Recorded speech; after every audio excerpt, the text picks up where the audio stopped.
Ladies and gentlemen, boys and girls, welcome back to the Hoplite channel. I am your host, Hop, as always. Glad to see you. And if you are here, you clicked on the video, Brother Wars, Blood is Thicker Than Water. Yeah, okay.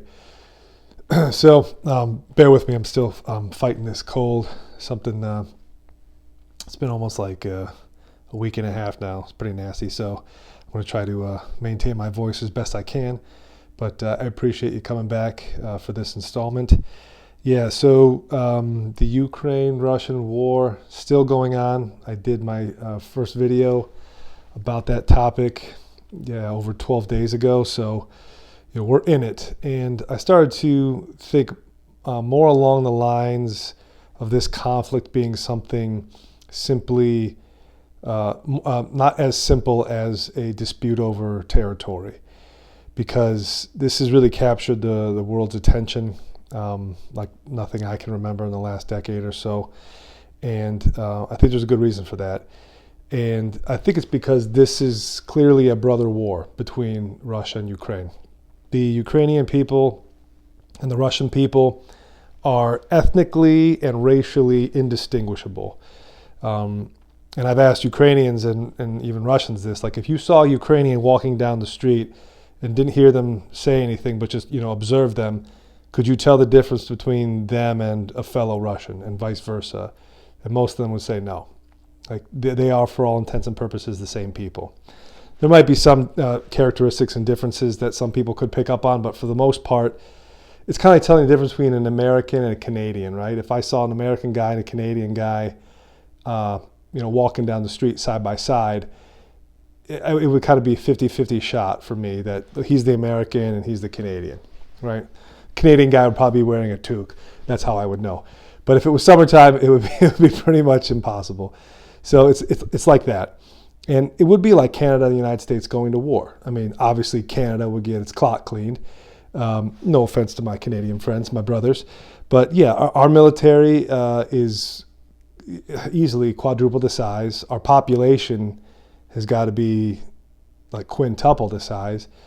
Our gross domestic product is, one of the largest in the world. So it's not to say that we're any better. It's just if we were ever to invade Canada, it would be a pretty rough weekend for them, and then it would be over. But this is the problem with brother wars, is that we look at it and we say, why is this happening? Why is this going on? And I thought about a book I had read a long time ago, and I'm wearing my school colors today, go Cuse. The reason I'm wearing this is because I actually sat in on a lecture when I was in college that a man gave way back when, and he wrote a book not too long before that covers this topic, and that man was Samuel P. Huntington. I actually had the honor of sitting in the lecture hall, and he spoke for about an hour and a half, and I think he gave about a 30-minute question and answer session afterwards. But it was for my international relations class in my political science major. And he was great. I mean, he was an old guy back then, but I mean, he was just sharp as a tack. And the war on terror was what was really going on at the moment. The U.S. had just invaded Iraq, and we were more concerned with the U.S.'s war on terror and how the Islamic world and the West was going to deal with each other henceforth. And the book I'm going to cite from today, we're going to read from, is The Clash of Civilizations and the Remaking of World Order. And I had this book on the shelf, and it's a long one. It's definitely worth a read. And it was written in 1996, so you're talking about something that's almost 30 years old, and it kind of foretold a lot of what is going on today and where the world was going to go. And the main theme of the book was, no longer will you have like countries and nation states necessarily vying for control over the world, but you'll have civilizations.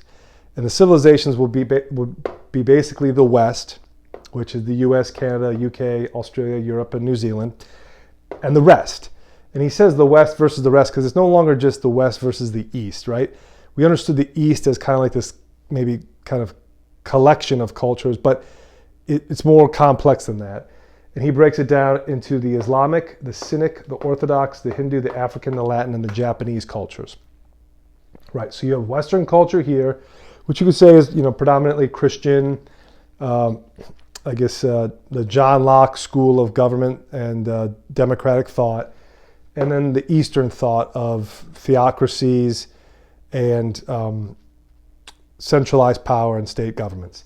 And of course, today we're going to mostly talk about the US and the European West as opposed to the Orthodox East of the rest. And this would be Ukraine and Russia. And we're going to talk more about this idea and why this war between Russia and Ukraine is simply not as easy as who controls what territory and who moves, their alliance closer to whom. It is that, but it's deeper than that, right? The NATO thing I covered in the last, that's just what Vladimir Putin wants in the immediate sense. But this brother war goes a lot deeper than just NATO and Russia and the Soviet Union and America. It goes way back further than that. And Samuel Huntington is going to talk about it. All right, so let's open now, and I'll put the go-bys here so you can follow with me. He actually covers it right in the beginning. This is chapter 1, page 36. This is under the heading, Comparing Worlds, Realism, Parsimony, and Predictions. Okay. Mr. Huntington said, each of these four paradigms offers a somewhat different combination of realism and parsimony. Each also has its deficiencies and limitations.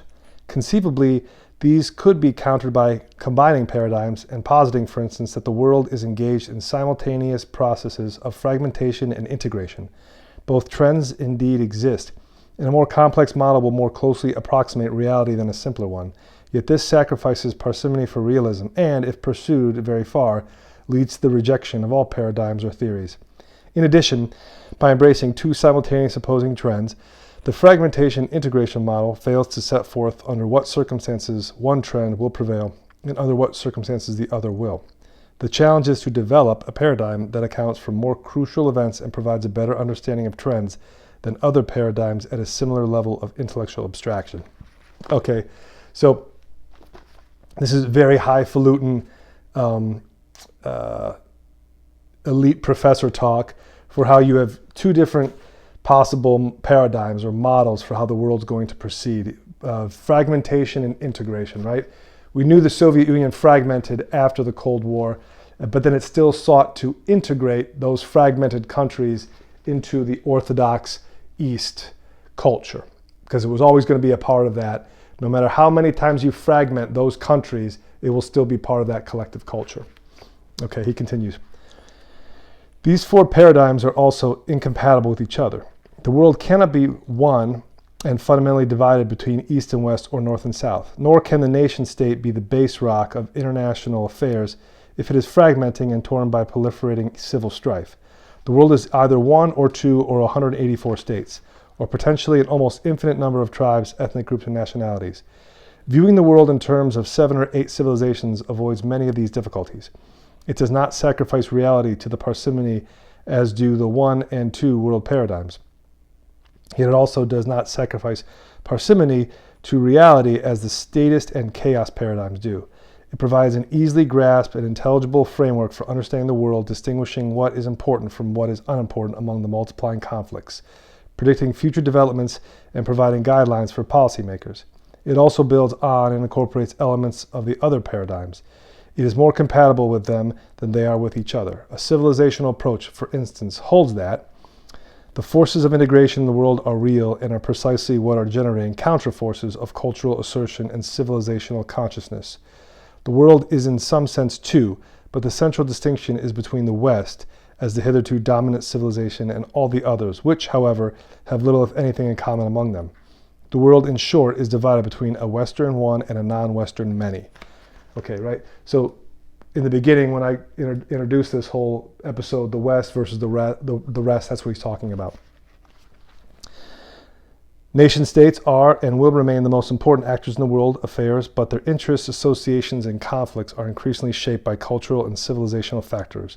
The world is indeed anarchical, rife with tribal and nationality conflicts, but the conflicts that pose the greatest dangers of stability are those between states or groups from different civilizations. A civilizational paradigm thus sets forth a relatively simple but not too simple map for understanding what is going on in the world as the 20th century ends. No paradigm, however, is good forever. The Cold War model of world politics was useful and relevant for 40 years, but became obsolete in the late 80s, and at some point the civilizational paradigm will suffer a similar fate. For the contemporary period, however, it provides a useful guide for distinguishing what is more important from what is less important. Slightly less than half of the 48 ethnic conflicts in the world in early 1993, for example, were between groups of different civilizations. The civilizational perspective would lead the UN Secretary General and US Secretary of State to concentrate their peacemaking efforts on these conflicts, which have much greater potential than those to escalate into broader wars. Okay, so he's saying this civilizational paradigm is good for right now, but it might not be applicable in the future. But he says the greatest conflicts that could arise would be those between the civilizations that have nothing in common. So the West and the rest, right? The US and the Islamic world, the US and the scenic world, US and China, or perhaps the Eurozone and the Orthodox East of Russia. Those are the civilizations that are going to butt heads, and it could conflagrate into a much larger war than, let's say, China and Japan, or let's say Pakistan and India. Those civilizations will always have their differences, but the commonalities they have are much more numerous than they have with the West. Okay, he continues. Paradigms also generate predictions, and a crucial test of a paradigm's validity and usefulness is the extent to which the predictions derived from it turn out to be more accurate than those from alternative paradigms. A statist paradigm, for instance, leads John Mearsheimer to predict that the situation between Ukraine and Russia is ripe for the outbreak of security competition between them. Great powers that share a long and unprotected common border, like that between Russia and Ukraine, often lapse into competition driven by security fears. Russia and Ukraine might overcome this dynamic and learn to live together in harmony, but it would be unusual if they do. A civilizational approach, on the other hand, emphasizes the close cultural, personal, and historical links between Russia and Ukraine and their intermingling of Russians and Ukrainians in both countries, and focuses instead on the civilizational fault line that divides Orthodox Eastern Ukraine from Uniate Western Ukraine, a central historical fact of long standing which, in keeping with the realist concept of states as unified and self-identified entities, Mearsheimer totally ignores. While a statist approach highlights the possibility of a Russian-Ukrainian war, a civilizational approach minimizes that and instead highlights the possibility of Ukraine splitting in half, a separation which cultural factors would lead one to predict might be more violent than that of Czechoslovakia, but far less bloody than that of Yugoslavia. These different predictions in turn give rise to different policy priorities. Mearsheimer's statist prediction of possible war and Russian conquest of Ukraine leads him to support Ukraine's having nuclear weapons.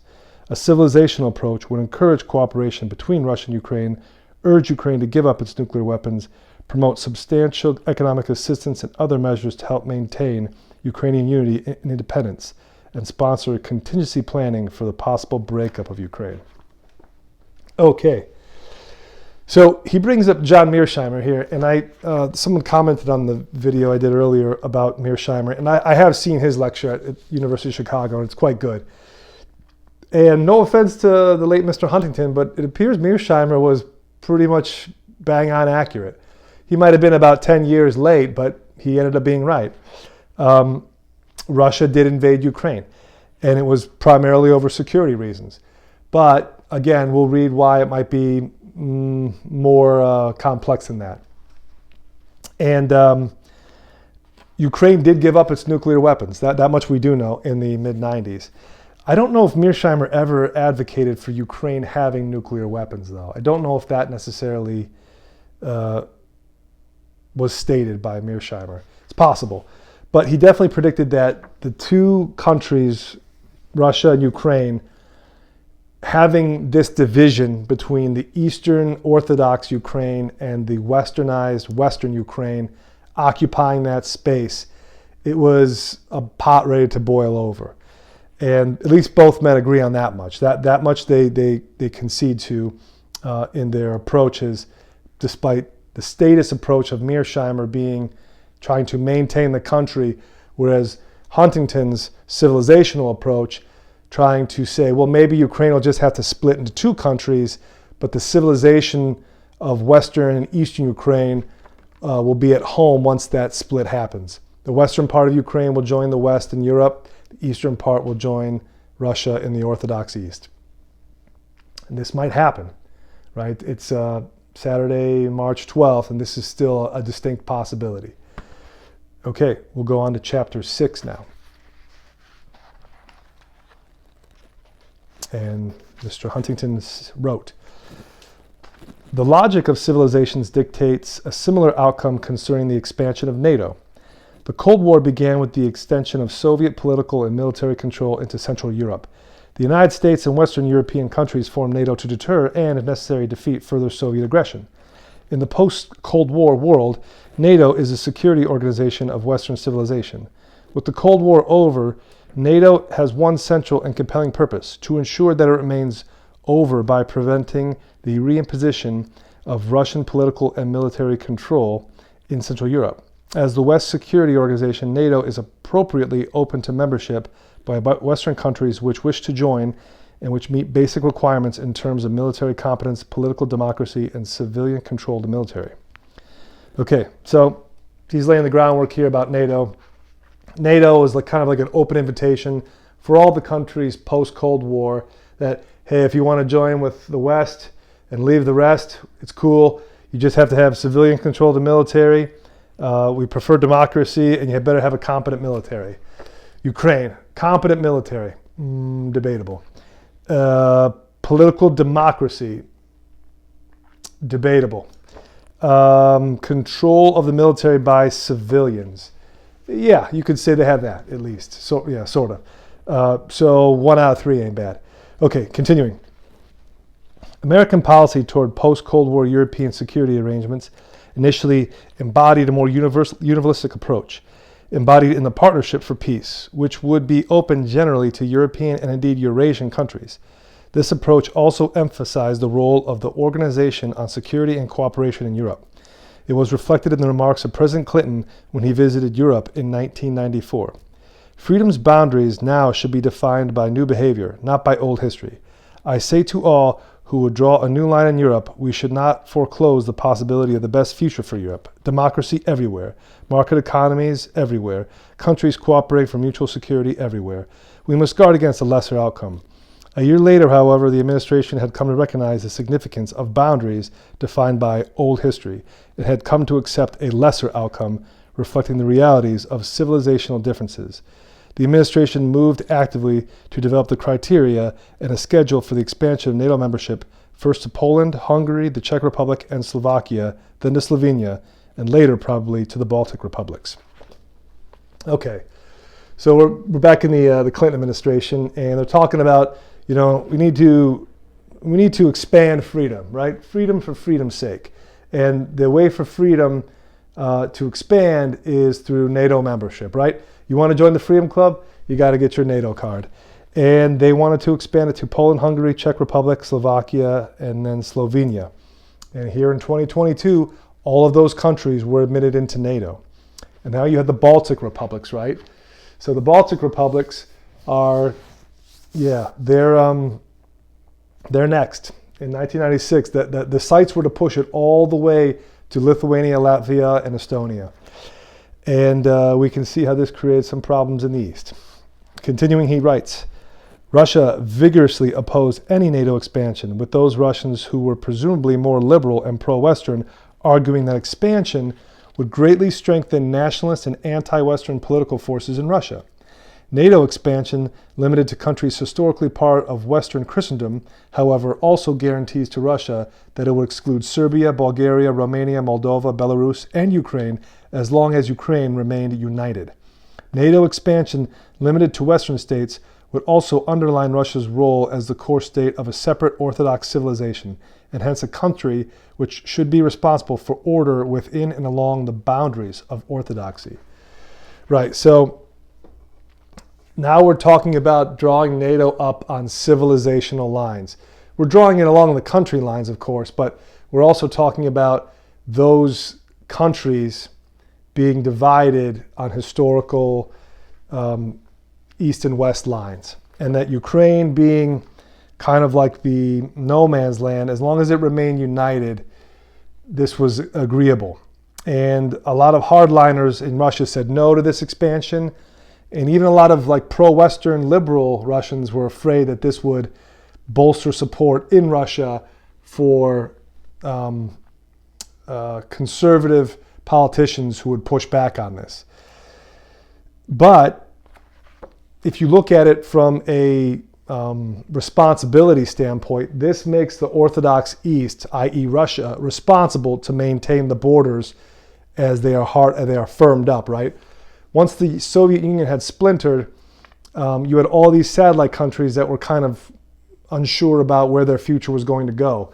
So with NATO expansion east and Russian expansion west, meaning at the Baltic states and Ukraine, this would make each civilization, the West and the rest, responsible for their own spheres, or so we thought.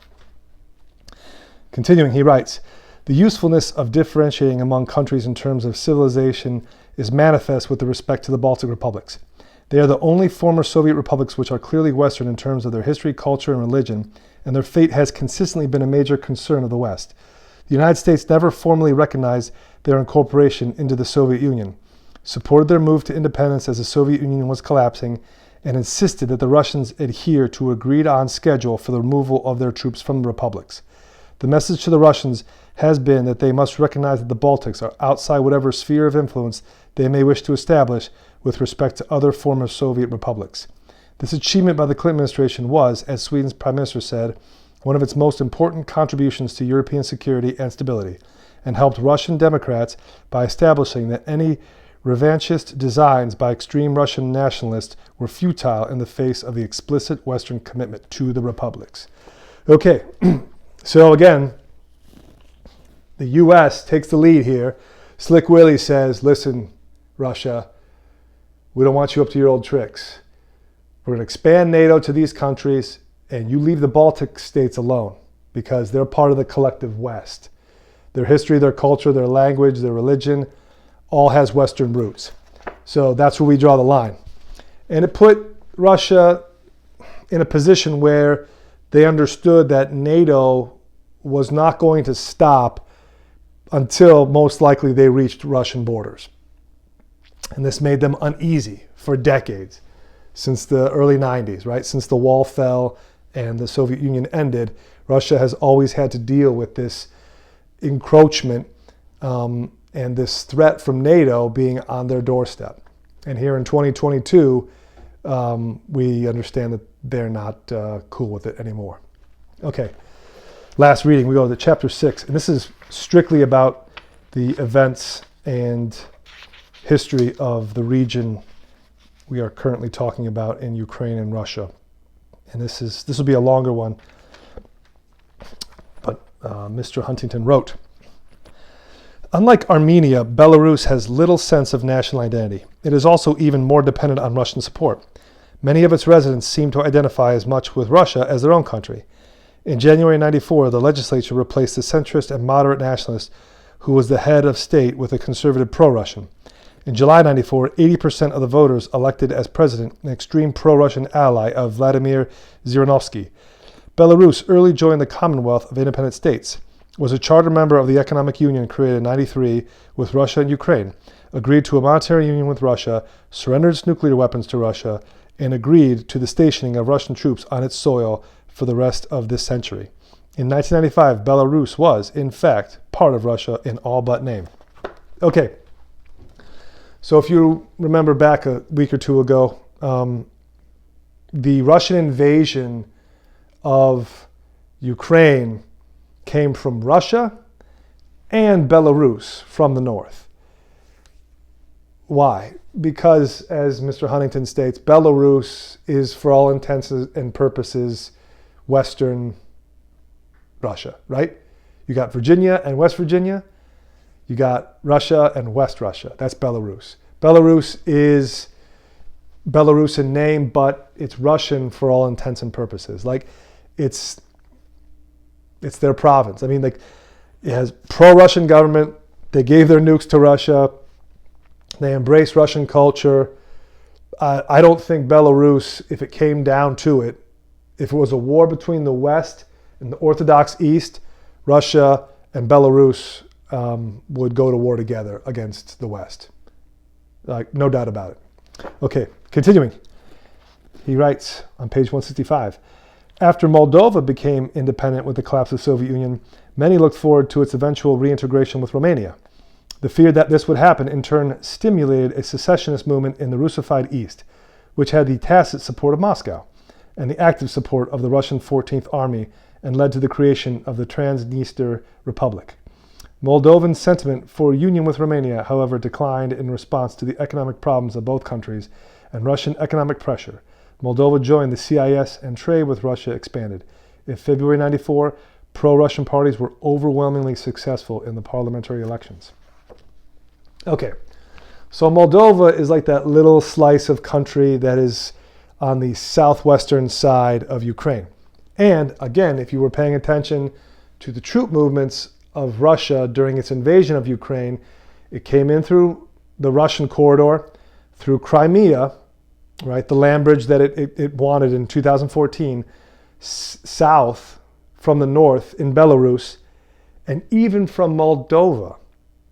There was troop movements, or maybe troop movements, or they flew out of Moldova. Either way, Russia invaded through some channels in Moldova into Ukraine.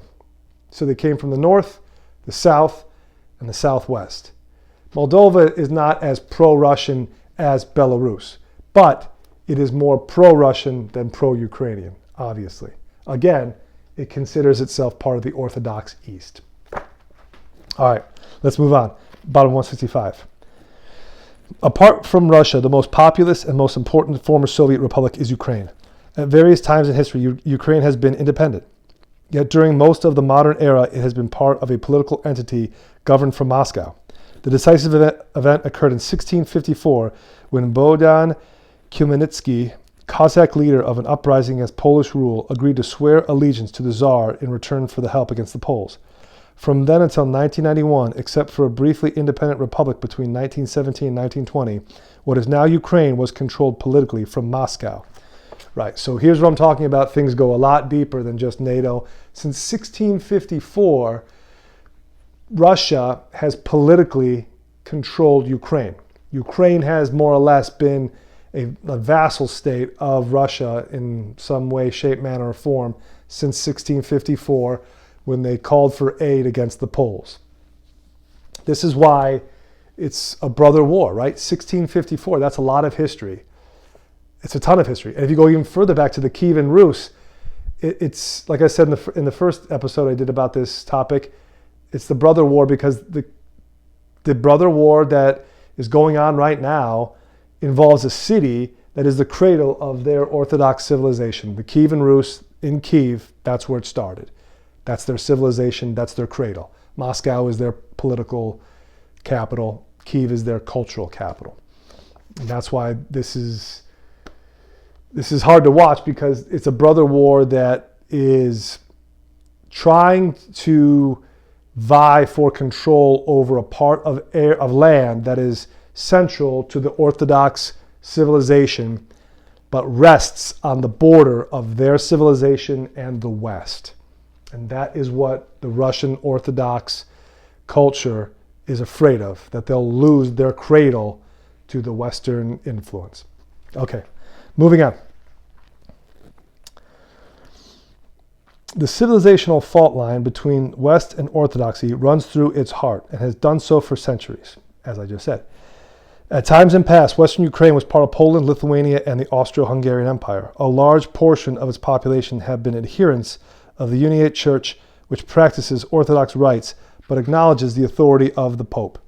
Historically, Western Ukrainians have spoken Ukrainian and have been strongly nationalist in their outlook.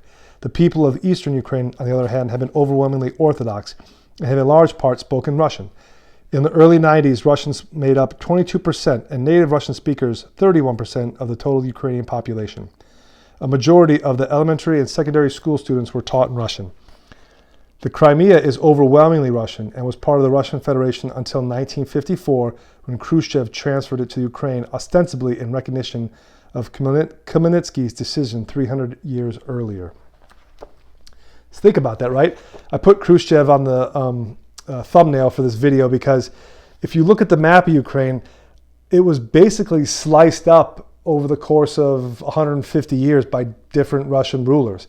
And here it says Khrushchev, in recognition of Khmelnytsky's decision 300 years earlier, gave Crimea to Ukraine. But then Putin in 2014 said, yeah, you know what, we're taking it back. Because it's basically Russian, you know. It was kind of a quick, hey, here's Crimea. Oh, you're thinking about going with the West? Yeah, never mind. We'll take it back. This has led to the conflict, is because you have this area now that has been Ukrainian and Russian and Lithuanian and Polish and Austro-Hungarian, and it's always rode that fence between East and West. And the East right now does not want to let it go. Let's keep going. The differences between Eastern and Western Ukraine are manifest in the attitudes of their people. In late 92, for instance, 1/3 of the Russians in Western Ukraine, as compared with only 10% in Kyiv, said they suffered from anti-Russian animosity. The East-West split was dramatically evident in July 94 presidential elections. The incumbent, Leonid Kravchuk, who despite working closely with Russia's leaders, identified himself as a nationalist, carried the 13 provinces of Western Ukraine with majorities ranging up to 90%. His opponent, Leonid Kuchma, who took Ukrainian speech lessons during the campaign, carried the 13 eastern provinces by comparable majorities. Kuchma won with 52% of the vote. In effect, a slim majority of the Ukrainian public in 94 confirmed Khmelnytsky's choice in 1654. The election, as one American expert observed, reflected, even crystallized, the split between Europeanized Slavs in Western Ukraine and the Russo-Slav vision of what Ukraine should be. It's not ethnic polarization so much as different cultures, right? So back in 94, you know, this storm was definitely on the horizon. You had this distinct East and West split, and the only reason the East won, as far as the presidential candidate, is because people who at the time were a little more loyal to Russia outnumbered those loyal to Western Ukraine and Europe. Okay, moving on. As a result of this division, the relations between Ukraine and Russia could develop in one of three ways. In the early 90s, critically important issues existed between two countries concerning nuclear weapons, Crimea, the rights of Russians in Ukraine, the Black Sea Fleet, and economic relations. Many people thought armed conflict was likely, which led some Western analysts to argue that the West should support Ukraine's having a nuclear arsenal to deter Russian aggression. If civilization is what counts, however, violence between Ukrainians and Russians is unlikely. These are two Slavic, primarily Orthodox peoples who have had close relationships for centuries and between whom intermarriage is common. Despite highly contentious issues and the pressure of extreme nationalists on both sides, the leaders of both countries worked hard and largely successfully to moderate these disputes. The election of an explicitly Russian-oriented president in Ukraine in mid-94 further reduced the probability of exacerbated conflict between the two countries. While serious fighting occurred between Muslims and Christians elsewhere in the former Soviet Union, and much tension and some fighting between Russians and Baltic peoples, as of 95, virtually no violence had occurred between Russians and Ukrainians. Okay, Sam, well, that might have been the world in 1995, but it's sure as shit not the world in 2022, pardon my French. But yeah, that's the way the world saw it. Well, yeah, Russia and Ukraine, you know, they have their differences, but they're Slavic people, they're Orthodox, they're going to have their spats, maybe a couple street fights, but it's not going to spill out into war. Never say never, right? That's the rule. Yeah, so that was not too prophetic. Let's continue. A second and somewhat more likely possibility is that Ukraine could split along its fault lines into two separate entities, the eastern of which would merge with Russia. The issue of secession first came up with respect to Crimea. The Crimean public, which is 70% Russian, substantially supported Ukrainian independence from the Soviet Union in a referendum in December 91. In May 92, the Crimean parliament also voted to declare independence from Ukraine and then, under Ukrainian pressure, rescinded that vote. Okay, now we're talking some more sense, right? Crimea. Obviously, majority Russian, wanted to be back with Russia. Russia took it back. Now he's talking about a split. And right now, with the way things are going, as I said, if you look at a map of Ukraine and where the Russian forces are invading, they're more or less invading along the fault line, which is the Dnieper River, is the east and the west. And it looks like this might come true, that the Russian forces want the eastern half of Ukraine. They're not so much interested in the western half. Let the West and Europe have it. We're reuniting with our brothers in the east. And the question, though, is where is Kyiv going to fall in this? Will it be Kyiv, or will it go back to being Kiev? Let's continue. The Russian parliament, however, voted to cancel the 1954 secession of Crimea to Ukraine.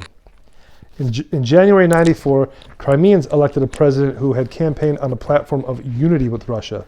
This stimulated some people to raise the question, will Crimea be the next Nagorno-Karabakh or Abkhazia? The answer was a resounding no, as the new Crimean president backed away from his commitment to hold a referendum on independence and instead negotiated with the Kyiv government. In May 94, the situation heated up again when the Crimean parliament voted to restore the 92 constitution, which made it virtually independent of Ukraine. Once again, however, the restraint of Russian and Ukrainian leaders prevented this issue from generating violence, and the election 2 months later of the pro-Russian Kuchma as Ukrainian president undermined the Crimean thrust for secession.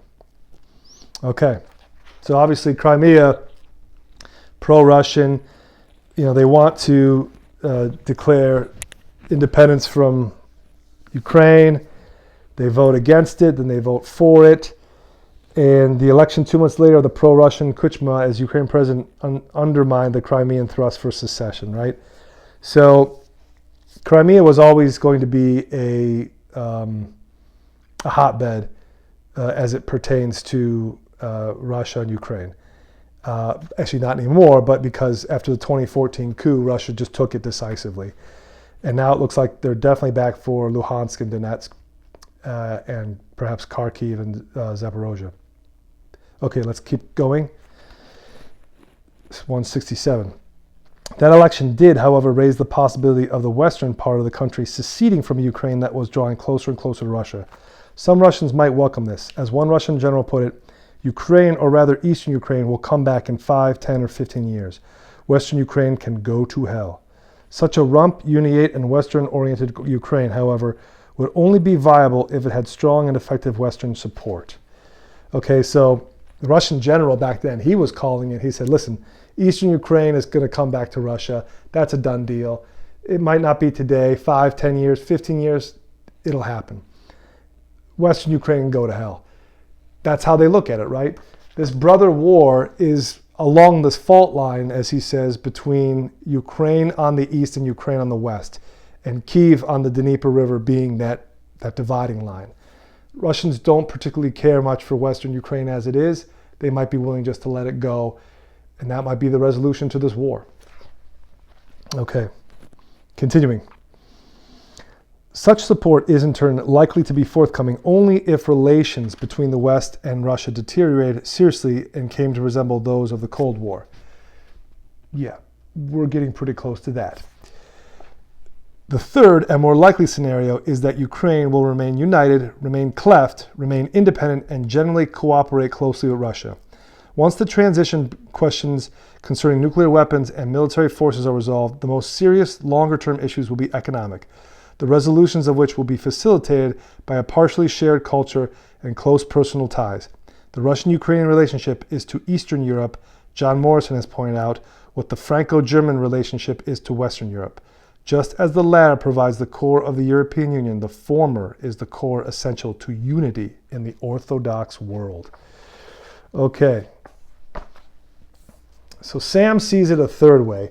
He doesn't see a split necessarily of Western and Eastern Ukraine, Western Ukraine siding with Europe and Eastern Ukraine siding with Russia. He sees a Ukraine that is still divided ethnically, culturally, but intact as a country. It will be cleft, but independent, and it will cooperate closely with Russia. This may happen as well, because you have several forces in Ukraine that do not want to see it split up, right? Imagine your country is the size of Texas, which is basically the size of Ukraine. It's massive. And then one day someone says, you know what, screw this.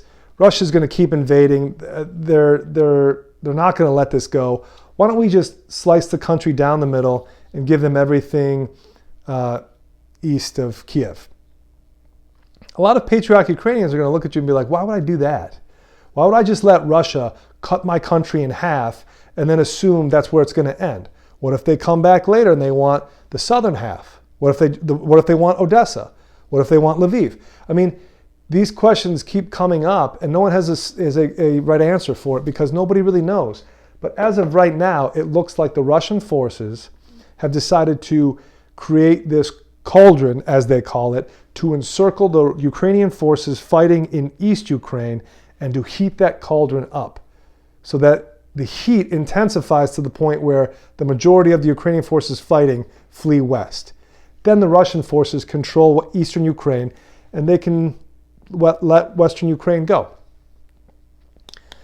Huntington back in '96 said, I don't see Ukraine breaking up. It will still be a cleft or divided country, but it understands that it has much more in common with the Orthodox East than the Christian, Roman Catholic, Protestant West. So it's going to have to work closely with Russia. They're brothers. This war will end. And if it's a divided country and they split and the eastern half goes to Russia and the western half goes to Europe, this could create bad blood. And you could have guerrilla wars that go on for decades on the eastern and western sides of Kiev. Because brother wars, they last long because it's like, you know, it's the war, it's the fight you have with your family, right? Like you can make enemies outside your family, but you don't have to see those people necessarily ever again if you don't want to. You have to see your family on a regular basis. And that bad blood can get aggravated every single time. And that's why blood is thicker than water, right? It's familial relationships, both good and bad, that last longer than anything. And it's the familial relationships, good or bad, that are much more powerful and much more visceral for people's identity. So, I hope you enjoyed this one. This was, I was going back to my college days, The Clash of Civilizations. It's a great book. The whole thing is worth a read. I just, picked out the sections that mentioned Ukraine and Russia in particular. Yeah, Mr. Huntington didn't get everything right, but he was possibly on the right track that you're going to have conflict in these areas, especially where East meets West or the West meets the rest. And we're living in it. And he told us almost 25 years ago, give or take. Okay, hope you enjoyed this one. This is probably a longer one, so hope you're still awake. Appreciate everyone coming by again. If you liked it, give it a thumbs up. Give us a subscribe if you're new to the channel. Share it with family or friends if you think they would get some entertainment or infotainment out of this. And yeah, we'll see what happens in the days to come between Russia and Ukraine. I can tell you for damn sure, Russia and the West aren't going to do anything to resolve it, at least nothing good. Now you've got talks of certain research labs in Ukraine of a biological nature that are being found there. That's gonna create a whole mess for us. But yeah, we'll just see where this goes. But the Orthodox East is drawing a line, and it runs straight down Kiev and through the central part of Ukraine. And that's where I think this is going. If the country splits up, we'll see what happens then. If the peace is declared and they can patch this back together, we'll cover that. But in any event, appreciate you coming by once more. And till then, take it easy.